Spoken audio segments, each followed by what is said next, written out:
Hello friends, welcome to संकल्प classes Mandawar. Friends, आज के इस वीडियो में हम देखने वाले हैं राजस्थान बोर्ड एग्जाम 2020 के कक्षा 10 के सामाजिक विज्ञान यानी कि सोशल साइंस के पेपर के सॉल्यूशन के बारे में, जो कि आज ही के दिन यानी कि 29 जून को मंडे को आज ही के दिन हमारा पेपर हुआ है। तो इसके हम देखने वाले हैं सॉल्यूशन के बारे में। और साथ ही साथ ही आप हमारी वीडियो के अंत तक बने रहे, आपको सारे क्वेश्चनों के आंसर मिल जाएंगे। और यदि आपने हमारे चैनल को यदि अभी तक सब्सक्राइब नहीं किया है तो पहले चैनल को सब्सक्राइब कर ले, साथ ही बेल आइकन को भी प्रेस कर ले, जिससे हमारी हर वीडियो का नोटिफिकेशन आपको टाइम पे मिल जाए। तो चलिए गाइस, शुरू करते हैं आज की हमारी वीडियो। तो सबसे पहले एक बार हम इसमें देख लेते हैं कि एक बार पूरा पेपर देख लेते हैं, इसके बाद हम देखेंगे इसके सॉल्यूशंस। तो यानी कि पेपर है हमारा, जो कि इसमें टाइम दिया गया है जो कि 3.25 घंटे का टाइम है, और मार्क्स है इसमें 80 मार्क्स का जो हमारा पेपर होगा। तो इसके बारे में पहले एक बार पेपर्स के बारे में देख लेते हैं। और पेपर्स में कुछ गाइडलाइन भी दी गई है। इसमें गाइडलाइन में बताया गया है कि यानी 1 से लेकर यानी 1 से लेकर 10 तक जो क्वेश्चंस रहेंगे, 1 से लेकर और 10 तक जो भी क्वेश्चंस है वो हमारे एक एक नंबर के हैं सारे। और इसमें हमें उत्तर की सीमा यानी कि हमें लिमिट दी गई है इसमें कि हमें 20 वर्ड यानी कि लगभग 2 लाइन में इसका आंसर देना होगा। नेक्स्ट इसके बाद में है 11 से लेकर 19 तक, जो कि हमारे 2 मार्क्स के होंगे। इसमें हमें लिमिट दी गई है कि यानी कि 40 वर्ड यानी कि लगभग आपको 4 या 5 लाइन में इनके आंसर देने होंगे। इसके बाद में है हमारा 20 से 26, जो कि हमारे 4 मार्क्स के होंगे प्रत्येक पर्सन। इसमें हमें लिमिट दी गई है यानी कि 100 वर्ड यानी कि लगभग आपको 10 लाइन या 11 लाइन्स में इसका आंसर देना होगा। इसके बाद में 27, 29, 28, 27, 29 हमारा 6 मार्क्स के होंगे। इसमें लिमिट दी गई है 150 वर्ड यानी 150 वर्ड में हमें आंसर देना होगा, यानी कि 15 लाइन या फिर 16 लाइन में इसका आंसर देना होगा। 28 वाले में ये हमारा है 7 मार्क्स का, और इसमें हमें गाइड यानी कि लिमिट दी गई है यानी कि 150 वर्ड यानी कि वही 15 या 16 लाइन्स में इसका हमें आंसर देना होगा। तो चलिए देखते हैं, एक बार हमारे पेपर के बारे में देख लेते हैं इसमें हम। तो ये हमारा पेपर था। इसमें एक बार पूरे पेपर के बारे में देख लेते हैं, फिर इसका हम देखेंगे इसके सॉल्यूशन के बारे में। तो ये हमारा पेपर आया हुआ है, और हमने इससे पिछली वीडियो में कुछ इम्पोर्टेंट क्वेश्चंस भी बताए थे। हमने इससे पिछली वीडियो में कुछ इम्पोर्टेंट क्वेश्चंस बताए थे, और मैंने यहाँ पे ये मार्क्स लगा रखा है यानी जो स्टार लगा रखा है, यानी यहाँ पे जो स्टार लगा रखा है यानी कि जो हमारे पिछली वीडियो में हमने जो भी क्वेश्चंस बताए थे वो हमारे इस पेपर में यानी कि लगभग 8 या 9 क्वेश्चंस हमारे इसमें मिल गए हैं। तो ये स्टार जो हमारा स्टार लगा हुआ है जो नंबर जिस पर पर्सन के आगे, तो मतलब कि इसमें इसका मतलब है कि यानी कि जो हमारे पिछले वीडियो में हमने इंपॉर्टेंट क्वेश्चन बताए थे वो हमारे आज के पेपर में मिल गए हैं। तो एक बार देख लेते हैं हमारा पेपर, इसके बाद सॉल्यूशन देखेंगे। तो एक हमारा 8वां क्वेश्चन था जो कि हमने पिछली वीडियो में बताया था, तो ये हमारा जो ऐसा कैसा मिल गया है। इसके बाद में और देख लेते हैं हम इसमें पेपर के बारे में। एक नेक्स्ट हमारा ये आ गया 15 वाला, ये भी हमारा ऐसे कैसे मिल गया हमारा, जो कि मैंने इंपॉर्टेंट वीडियो यानी इससे पिछली वाली वीडियो थी हमारी इंपॉर्टेंट क्वेश्चन सोशल साइंस वाली, उसमें आपको बताया था वो भी, ये भी हमारा ऐसे कैसे मिल गया। और देख लेते हैं इसमें हमारा 17 क्वेश्चन, ये हम भी मैंने आपको बोला था कि काफ़ी मोस्ट क्वेश्चन है और एग्जाम में पक्का आएगा, और आज के हमारे पेपर में ये हमारा आया हुआ है 17 क्वेश्चन जो है वो। इसके बाद हम और देख लेते हैं हम इसमें 19 वाला भी, 19 वाला जो क्वेश्चन है ये भी हमारा मैंने आपको बताया ये भी हमारा ऐसे कैसे मिल गया है। इसके बाद में देख लेते हैं यहाँ पे 24 वाला है जो कि 24वां क्वेश्चन है, ये हमारा बिल्कुल ऐसे कैसे, और काफ़ी इंपॉर्टेंट क्वेश्चन मैंने बताया था आपको, वो 4 नंबर का आपका है, तो बिल्कुल ऐसे कैसे हमारा मिल गया है, यानी कि पिछली वीडियो में इंपॉर्टेंट वाली वीडियो में बताया हुआ था, जो कि बिल्कुल डिट्टो ऐसे कैसे हमारा मिल गया है। और देख लेते हैं इसमें नेक्स्ट हमारा 26 वाला भी हमारा पेपर यानी पिछली वाली वीडियो में मैंने आपको बताया हुआ था ये कि ये भी ऐसे कैसे मिल गया है हमारा। और देख लेते हैं इसमें। नेक्स्ट है हमारा इसके बाद में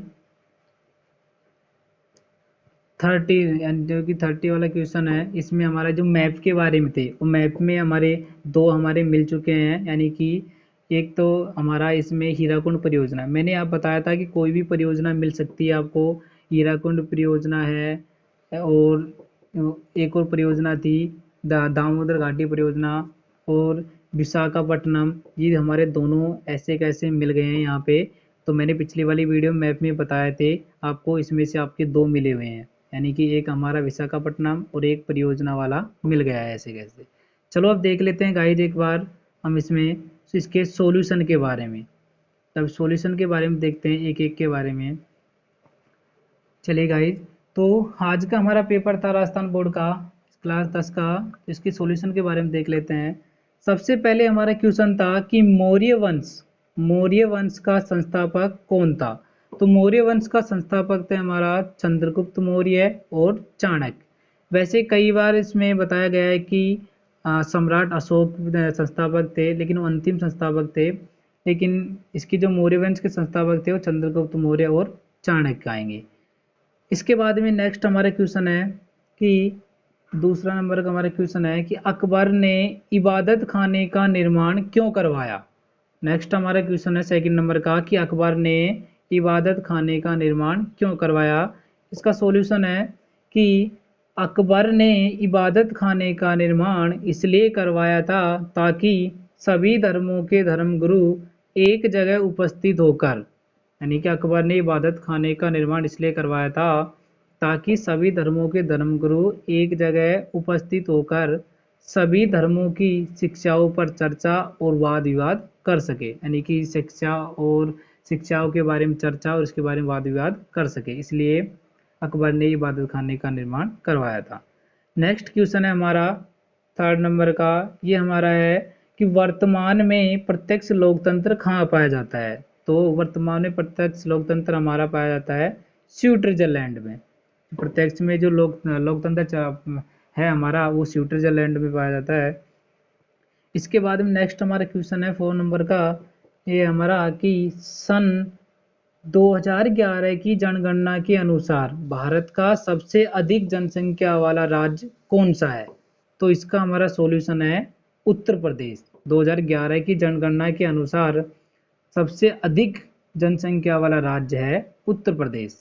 नेक्स्ट है हमारा क्वेश्चन 5, इसमें है हमारा कि भारत में राष्ट्रीय आय गणना के प्रथम अनुमान किसने लगाए।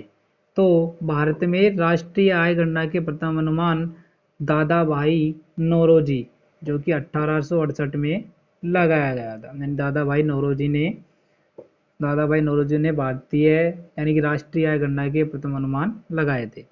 नेक्स्ट क्वेश्चन है हमारा 6 वाला, इसमें पूछ रहा है कि भारत में वित्तीय वर्ष की समयावधि क्या है। यानी कि वित्तीय वर्ष की समयावधि की हमें डेफिनेशन बतानी है।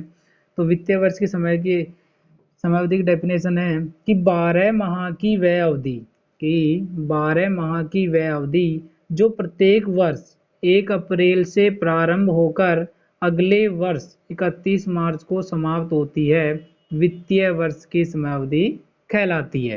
यानी कि 12 माह की वह अवधि जो प्रत्येक वर्ष 1 अप्रैल से प्रारंभ होकर अगले वर्ष 31 मार्च को समाप्त होती है, वित्तीय वर्ष की समयावधि कहलाती है। तो ये हमारी डेफिनेशन हो जाएगी। नेक्स्ट हमारा क्वेश्चन है 7th वाला कि नियोजन क्या है। इसमें हमारा पूछा गया है कि नियोजन क्या है, इसमें डेफिनेशन बतानी हमें। तो देखते हैं इसमें कि वर्तमान परिस्थितियों को ध्यान में रखकर नियोजन या फिर बोले तो प्लानिंग क्या है।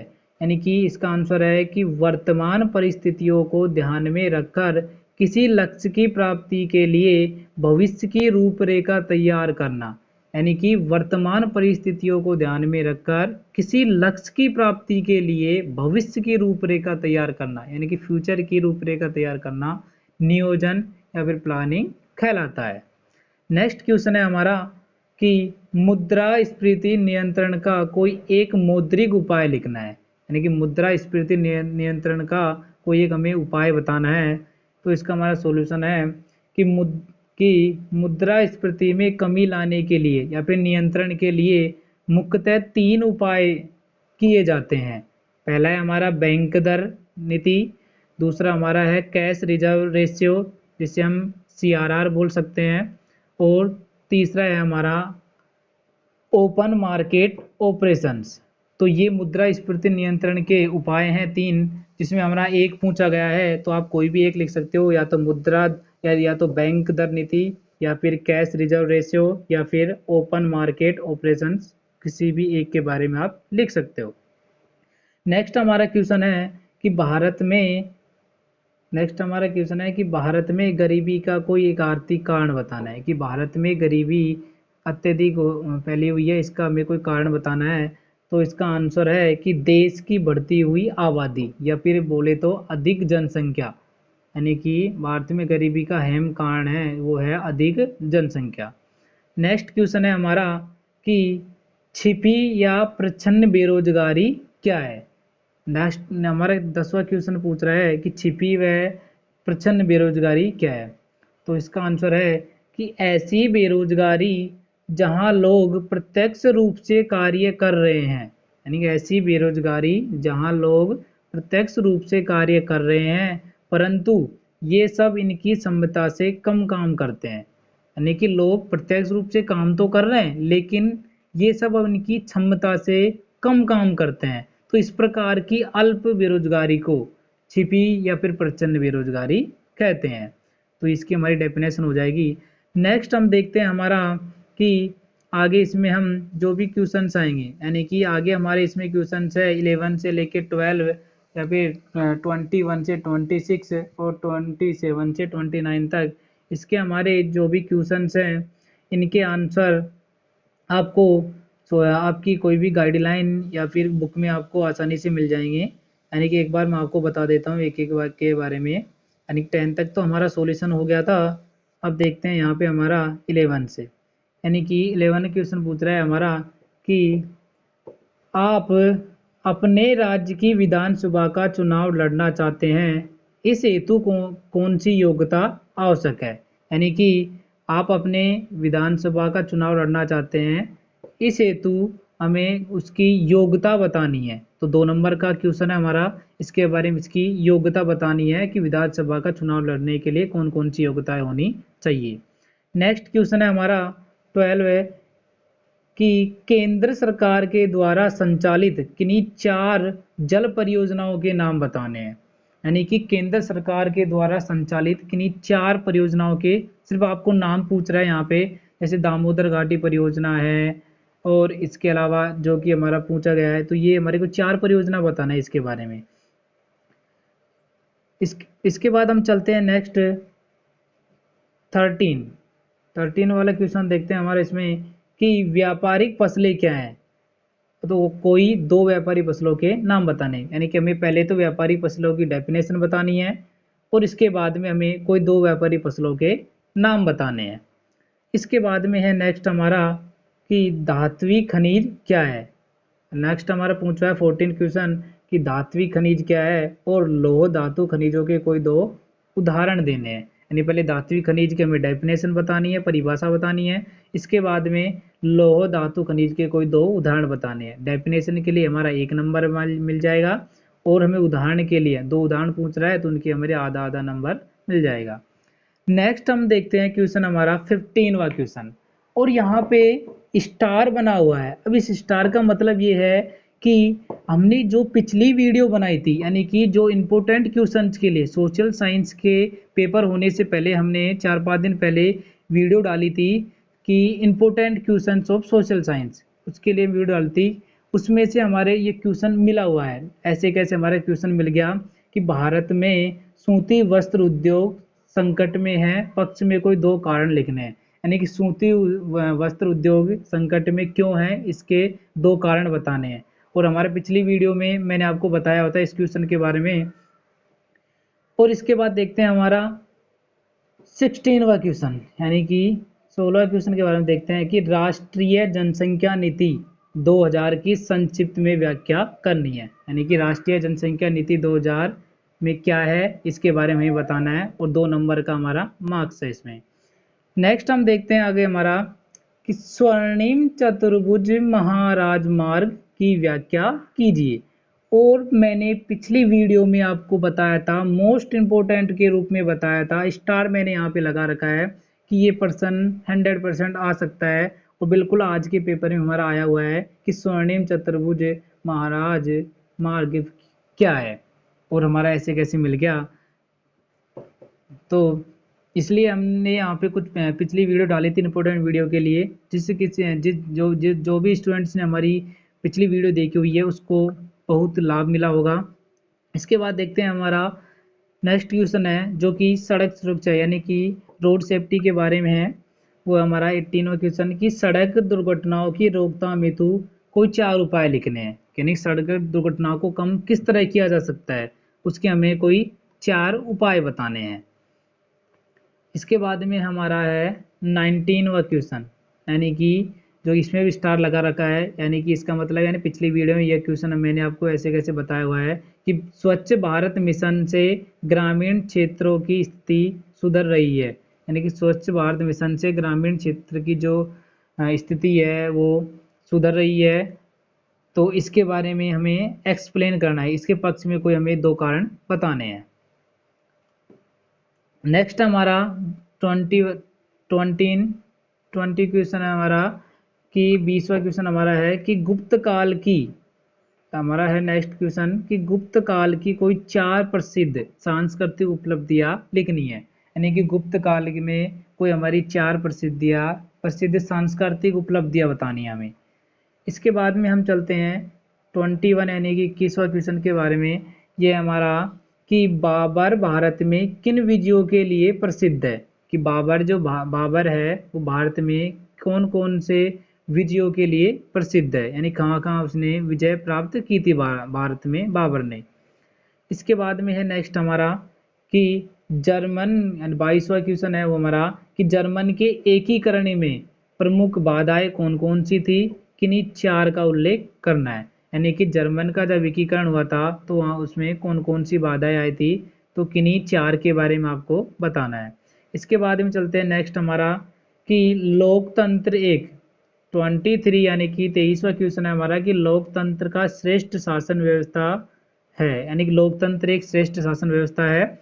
इस कथन के पक्ष में आप लोकतंत्र के किन्हीं 2 गुणों का वर्णन कीजिए, यानी कि लोकतंत्र एक श्रेष्ठ शासन व्यवस्था है, इसके बारे में आपको इसके 2 गुणों के बारे में आपको बताना है कि लोकतंत्र क्या है, इसमें कैसी शासन व्यवस्था है। लोकतंत्र यानी कि लोगों का तंत्र, यानी कि लोगों के द्वारा चुनी गई सरकार ही लोकतंत्र रहती है। तो इसमें इसके कोई 2 गुणों के बारे में आपको उल्लेख करना है।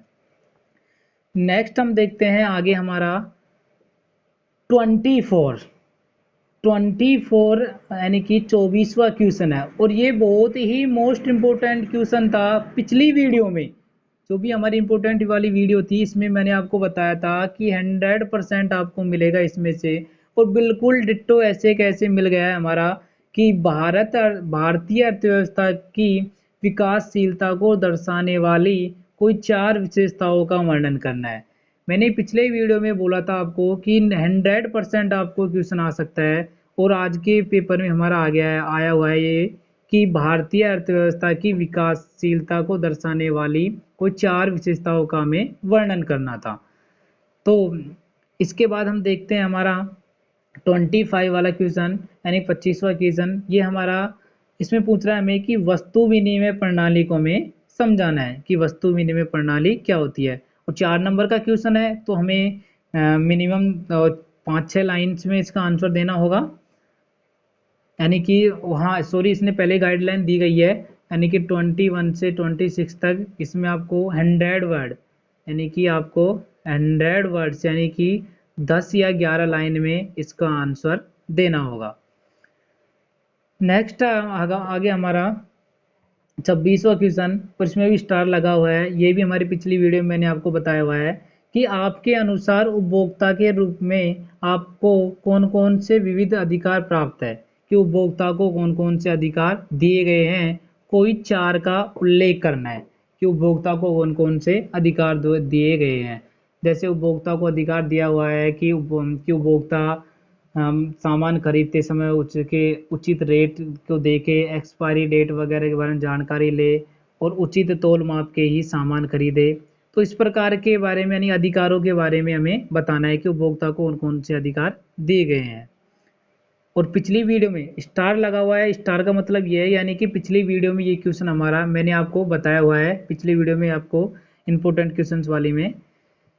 इसके बाद चलते हैं हम नेक्स्ट, हमारा 27 यानी कि 27वां क्वेश्चन है हमारा, और यो है कि सीकर किसान आंदोलन पर एक निबंध लिखना है। इसमें अथवा में भी दिया गया है, या तो आप सीकर किसान आंदोलन पर निबंध लिख दीजिए या फिर आप इसमें अथवा में पूछ रहा है कि निम्नलिखित में किन्हीं 3 पर टिप्पणी देनी है, यानी कि 4 आपको बताए गए हैं, इनमें से किन्हीं 3 के बारे में आपको टिप्पणियां देनी है। पहला है हमारा सन्यासी विद्रोह, दूसरा है भील विद्रोह, तीसरा है हमारा श्यामजी कृष्ण वर्मा और चौथा है हमारा चंपारण किसान आंदोलन। तो इसमें किन्हीं 3 के बारे में हमें टिप्पणी देनी है।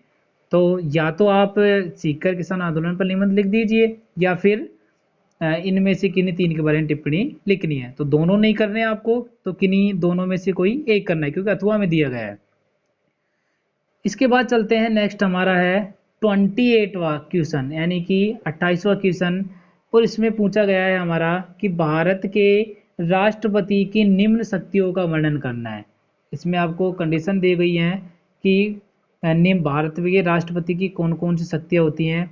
तो पहला आपको इसमें बताना है उसकी कार्यपालिका, राष्ट्रपति की कार्यपालिका और प्रशासनिक शक्तियों के बारे में बताना है। और दूसरा इसमें पूछा गया है इसने कि राष्ट्रपति की विधायी शक्तियाँ, कि राष्ट्रपति की कौन कौन सी शक्तियाँ होती हैं। इसके बाद चलते हैं हमारा, और इसमें हमारा क्वेश्चन में अथवा में भी दिया गया है ये। तो यदि आप ये वाला क्वेश्चन करना चाह रहे हो कि भारत के राष्ट्रपति की शक्तियों के बारे में बताना चाह रहे हो तो आप ये कर सकते हो।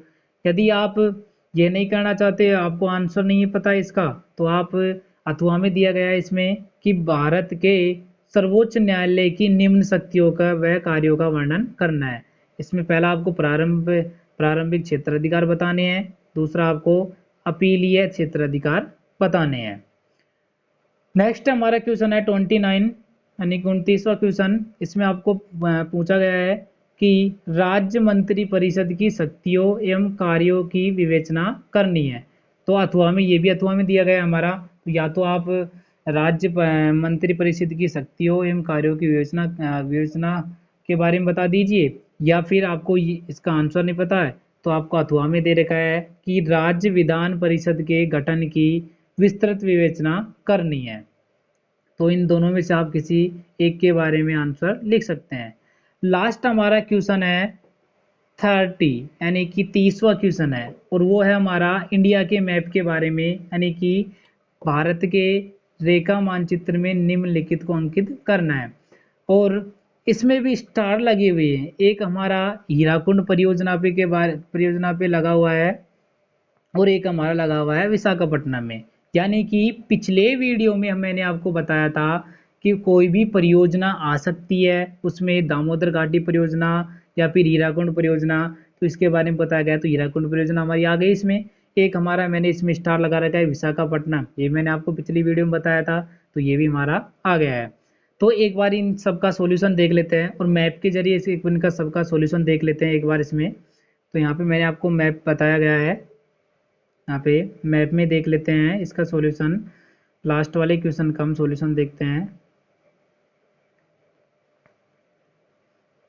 तो सबसे पहले हमारा इसने पूछा है हीराकुंड परियोजना, और हीराकुंड परियोजना है हमारा, ये हमारी है उड़ीसा में। हीराकुंड परियोजना है जो हमारी उड़ीसा में है, यानी कि यहाँ पे हीराकुंड परियोजना है, यहाँ पे हीराकुंड परियोजना आ जाएगी हमारी। और दूसरा इसने पूछा गया है हमारा कि कपास के, दूसरा इसमें पूछा गया है हमने हमारा कि कपास के क्षेत्र बताने हैं कि कपास कहाँ कहाँ उगाई जाती है। तो कपास अधिकांशतः उगाई जाती है महाराष्ट्र में, अधिकांशतः कपास उगाई जाती है महाराष्ट्र में, और मध्य प्रदेश के पश्चिमी क्षेत्र में उगाई जाती है। यानी कि कपास की जो खेती है वो अधिकांशतः, तो यानी कि अत्यधिक जो कपास उगाई जाती है वो महाराष्ट्र में उगाई जाती है। इसके साथ साथ मध्य प्रदेश के पश्चिमी क्षेत्र में भी कपास उगाई जाती है। इसके बाद नेक्स्ट हमारा क्वेश्चन है, उसमें पूछा गया है इसमें कि विशाखापट्टनम कहाँ है, और विशाखापट्टनम है हमारा आंध्र प्रदेश में विशाखापट्टनम हमारा मिल जाएगा। तो यहाँ पे हमारा विशाखापट्टनम है तटीय क्षेत्र पे, और बंदरगाह है एक तरह से ये हमारा विशाखापट्टनम। इसके बाद और लास्ट हमारा पूछा गया है कि तूतीकोरिन, यानी कि तूतीकोरिन कहाँ है, और ये है हमारा तमिलनाडु के चेन्नई में, यानी कि चेन्नई से लगभग 500 या 600 किलोमीटर दूरी पे तूतीकोरिन स्थित है, यानी कि समुद्र तट पे यहाँ पे तूतीकोरिन, चेन्नई में यहाँ पे तूतीकोरिन स्थित है। तो इस प्रकार मैप में हमारे एक हमारा पूछा गया था हीराकुंड परियोजना, जो कि हीराकुंड परियोजना हमारा उड़ीसा में है। और नेक्स्ट हमारा पूछा गया था कि कपास के क्षेत्र बताने हैं, तो कोई आपको एक या दो बताने थे, तो कपास के क्षेत्र हमारा महाराष्ट्र हो जाएगा और मध्य प्रदेश के पश्चिमी क्षेत्र, यानी कि यहाँ पे हमारा हो जाएगा। और इसके बाद हमारा नेक्स्ट पूछा गया था, हाँ एक और रह गया हमारा कि बोकारो कहाँ है, तो बोकारो है वो है हमारा झारखंड का एक जिला है, सॉरी झारखंड का एक राज्य है। बोकारो है वो झारखंड का एक राज्य है, तो यहाँ पे हमारा बोकारो आ जाएगा। और इसके बाद हमारा पूछा गया था कि विशाखापट्टनम कहाँ है, तो विशाखापट्टनम हमारा आंध्र प्रदेश में, यहाँ पे विशाखापट्टनम तटीय क्षेत्र पे आ जाएगा। और इसके बाद में हमारा पूछा गया था तूतीकोरिन कहाँ है, तो तूतीकोरिन हमारा आ जाएगा चेन्नई के पास में पड़ता है, यानी कि 500-600 किलोमीटर दूरी पे, तो यहाँ पे हमारा आ जाएगा तूतीकोरिन। तो इस प्रकार हमारे मैप इंडिया के मैप के सॉल्यूशन हो गए। तो यानी कि हमारे जो सोशल साइंस का पेपर है उसमें हमारे इस तरह से सॉल्यूशन होते हैं। तो आप सभी हमारे वीडियो में अंत तक बने रहना, और साथ ही यदि आपको हमारी वीडियो पसंद आई है तो हमारी वीडियो को लाइक कीजिए और हमारे चैनल को सब्सक्राइब कीजिए, साथ ही अपने दोस्तों में शेयर कीजिए, जिससे आज के पेपर का सॉल्यूशन अधिक से अधिक स्टूडेंट्स को मिल जाए। धन्यवाद।